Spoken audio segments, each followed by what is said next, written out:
on vient de voir les charges à payer, cette fois-ci, les produits à recevoir. Les produits à recevoir, c'est exactement le même principe à l'envers. À l'inventaire, qu'est-ce qu'on va faire? On va faire quoi? De quoi s'agit-il? On revient quand même, pour être sûr. Qu'est-ce que c'est qu'un produit à recevoir? Je me situe le 31-12. C'est un produit dont je suis sûr et certain qu'il aurait dû être enregistré avant le 31-12, N, et on ne l'a pas enregistré. Pourquoi on ne l'a pas enregistré? Parce qu'on n'a pas, alors comme c'est un produit, c'est pas reçu la facture, c'est parce qu'on n'a pas souvent envoyé la facture avant le 31-12. Est-ce que vous comprenez? Je vous donne un exemple classique, bien je vais vous en donner, mais tout de suite, l'exemple le grand classique, c'est quoi? Un client m'a demandé, regardez bien, c'est possible, le 31-12, il m'a envoyé, je suis un fournisseur d'une grande surface qui me demande le 31-12, Monsieur Doucet, vous ne pouvez pas à l'arrache venir me livrer une palette parce qu'on est débordé, on a du monde, etc. C'est des gens avec qui je travaille depuis des années, nanana, qu'est-ce que je fais? Je prends ma petite camionnette, mes petits doigts boudinés, je mets la marchandise dedans, paf, je vais les livrer à la grande surface du coin. Donc la marchandise est bien partie de chez moi. Est-ce que vous êtes d'accord? Donc je ne l'ai plus, vous êtes toujours d'accord. Qu'est-ce que j'ai fait? Je n'ai pas fait la facture parce que j'ai voulu le dépanner, je n'ai pas eu le temps, je lui envoie la... Qu'est-ce que je vais faire? Je lui enverrai la facture l'année d'après. Le problème, c'est que moi, il y a l'inventaire au milieu. Est-ce que vous êtes d'accord? Or, ce que je lui ai livré comme marchandise, c'est sûr et certain que c'est un produit que je dois enregistrer, par exemple, au titre de l'exercice 2008. Est-ce que vous êtes d'accord? Or, je n'ai pas pu l'enregistrer, je n'ai pas fait la facture. Il s'agit bien d'un produit à recevoir. Conséquence, qu'est-ce que je vais faire? Commençons par le plus simple. Je crédite le compte 7 selon la nature du produit. 707, vente de marchandises, 701, vente de produits finis, peu importe. 44, 58, 7 cette fois-ci. TVA à régulariser si le produit est soumis à TVA, vous me suivez? Et je débite, cette fois-ci, un compte de créance selon la nature de la personne physique ou morale qui me doit de l'argent. Le grand classique, c'est 418 clients produits non encore facturés. Là aussi, vous voyez, on met un 8 en troisième position. Normalement, c'est 411 clients. Je mets 418, 1 client, facture non encore facturée. 428,7 personnel produit à recevoir. J'ai prêté de l'argent au personnel, il ne me l'a pas rendu, enfin bon, etc. Organismes sociaux produits à recevoir. État produit à recevoir. Débiteurs divers produits à recevoir. Et puis, 276,8, celui-là, regardez bien, intérêt couru sur créance. Oui, c'est la même chose que les intérêts courus sur emprunt, mais à l'envers. Intérêt couru sur créance, qu'est-ce que ça veut dire? C'est vous qui avez prêté de l'argent, d'accord? Et entre le moment où vous avez prêté de l'argent et le moment où on doit vous le rembourser, il y a l'inventaire au milieu. Donc vous avez bien des intérêts courus, cette fois-ci sur créance. Tout à l'heure, on a vu intérêt couru sur emprunt, parce que c'est vous qui avez emprunté de l'argent. Là, c'est la même chose à l'envers, c'est vous qui avez prêté. Donc le système des intérêts se pose de la même façon. Sauf que d'un côté, c'est une charge, les intérêts quand on emprunte, alors que là, les intérêts quand on prête, c'est un produit. Est-ce que vous êtes d'accord? C'est le même principe, exactement à l'envers. D'accord? Donc, le premier jour de l'exercice suivant, je contrepasse exactement ce qu'on a fait comme pour les charges à payer. On contrepasse exactement tout ce qui avait été débité et crédité et inversement. Et lorsqu'on établit la facture ou le document officiel, on enregistre l'écriture habituelle de constatation d'un produit. C'est le même principe que pour les charges à payer, sauf qu'au lieu d'être des charges, ce sont des produits. D'accord? Donc, comme d'habitude, exemple. Alors, premier exemple, en décembre, nous avons expédié des marchandises pour une valeur hors taxe de 50 000 €, mais au 31-12, nous n'avons pas encore envoyé la facture au client. Cette facture est envoyée le 8/01N+1, montant hors taxe, regardez bien, je le fais exprès, 50 000, plus des frais de port, 2 500 € hors taxe. D'accord? Écriture. Alors, on y va. Le 31-12, donc, j'enregistre mon produit à recevoir. 418 clients produits non encore facturés pour le montant TTC, 59 800. A. 707 ventes de marchandises pour le montant hors taxe, et la TVA, 50 000, et la TVA régularisée. Est-ce qu'on est d'accord? Oui? J'en vois certains qui commencent à trouver ça bizarre. Et les frais de port? Oui. Dans l'exemple, je dis que le 31-12, j'en sais encore rien des frais de port. Est-ce que vous comprenez ce que je dis? D'accord? Donc je ne sais pas enregistrer, je ne sais pas. D'accord. Et pourquoi je ne les sais pas?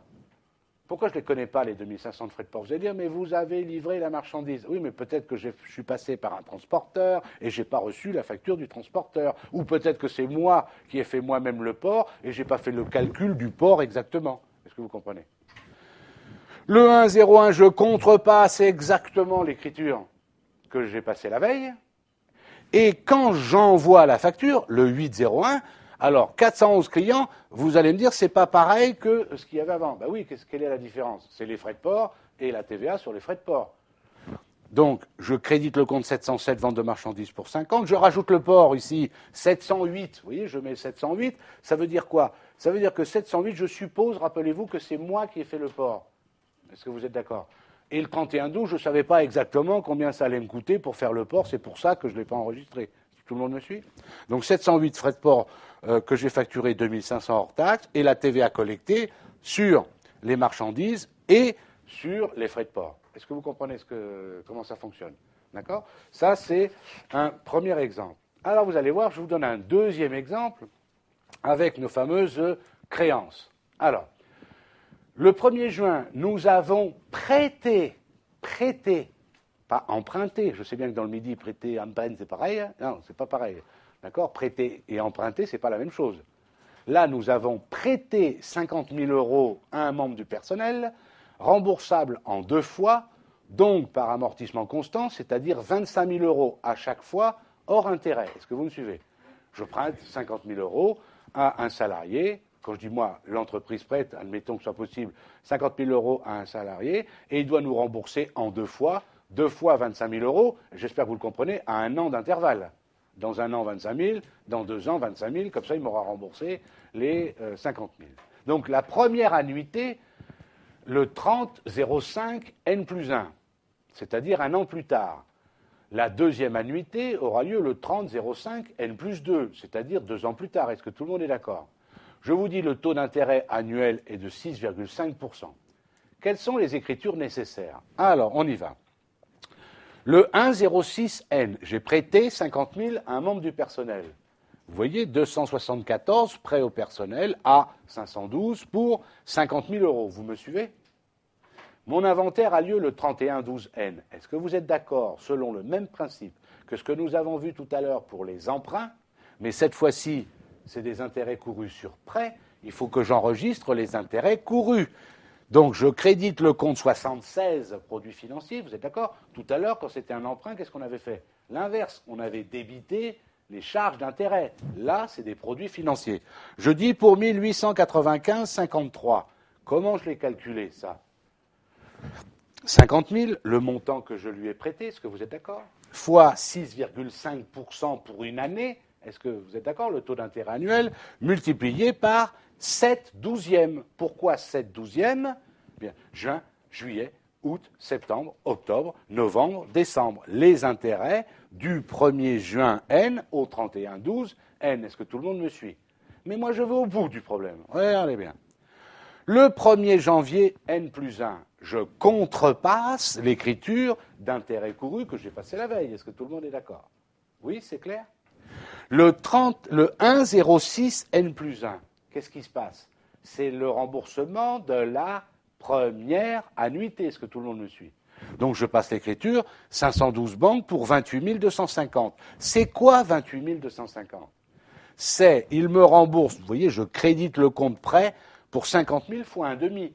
Oui, puisque je lui ai prêté 50 000, je vous ai dit que c'était remboursable en 2 amortissements constants. Donc 2 fois 25 000. Donc le 1,06 N plus 1, il me rembourse 50 000 fois un demi, 25 000, plus les intérêts. Attention, là, les intérêts sont bien calculés sur 50 000. Hein. Je lui ai prêté 50 000 le 1er juin N. Est-ce que vous me suivez? Donc, le 1er juin N plus 1, il me doit tous les intérêts sur ce que je lui ai prêté au départ, 50 000. Est-ce que vous êtes d'accord? C'est clair? Donc, enregistrement du remboursement par le salarié de sa première annuité. La moitié du capital que je lui avais prêté, 25 000, plus la totalité des intérêts sur un an sur le montant que je lui avais prêté, 50 000. Est-ce que vous êtes d'accord? Très bien, on continue. Suite des écritures, on va au bout. Maintenant, le 31-12, N plus 1. J'espère que vous comprenez qu'à nouveau, il y a des intérêts courus. Les intérêts courus qui allaient de quand à quand? Du 1,06 N plus 1 jusqu'au 31,12 N plus 1. Donc l'écriture 276,8 à 76, mais pour quel montant? Attention, sur les 50 000 que je lui avais prêtés, rappelez-vous, il y a 6 mois, il m'en a remboursé 25 000. Donc il ne me doit plus que 50 000 moins 25 000, vous êtes d'accord, multiplié par 6,5%, donc 0,065, multiplié par 7/12e. Est-ce que c'est clair pour tout le monde? D'accord? 947,92. Le 1,01 N plus 2, je contrepasse l'écriture que j'ai passée la veille, et lors du paiement de la deuxième annuité dans cet exemple, le 1,06 N plus 2, il me paye la deuxième annuité. Dans la deuxième annuité, qu'est-ce qu'il me paye? Il me rembourse le capital qui restait à rembourser, les 25 000, pas 50 000, puisqu'il m'avait déjà remboursé 25 000 il y a un an. 25 000 et les intérêts, attention, cette fois-ci, sur 25 000, pas sur 50 000, c'est logique, puisqu'il m'avait déjà remboursé 25 000. Est-ce que tout le monde me suit? D'accord. Donc, enregistrement du remboursement par le salarié de sa deuxième écriture. On est d'accord? Ce que nous venons de voir là, ce sont les charges à payer, les produits à recevoir. Encore une fois, pour ne pas se tromper, charges à payer ou produits à recevoir, ce sont des charges ou des produits qui doivent obligatoirement être enregistrés au titre de l'exercice N et qui n'ont pas encore été enregistrés. Donc, j'enregistre le 31-12N, la charge à payer ou le produit à recevoir. Le lendemain, je contrepasse, et quand arrive la vraie facture, ou quand j'envoie la vraie facture, je passe l'écriture normale d'achat ou de vente. On est d'accord? On va voir maintenant qu'il ne faut pas confondre avec la deuxième catégorie de comptes de régularisation que l'on appelle les charges et les produits constatés d'avance. Vous ne voyez pas déjà, rien que dans le titre, vous l'avez sous les yeux, regardez. D'un côté, charges à payer, produits à recevoir, alors que là, c'est charges et produits constatés d'avance. Constatés d'avance.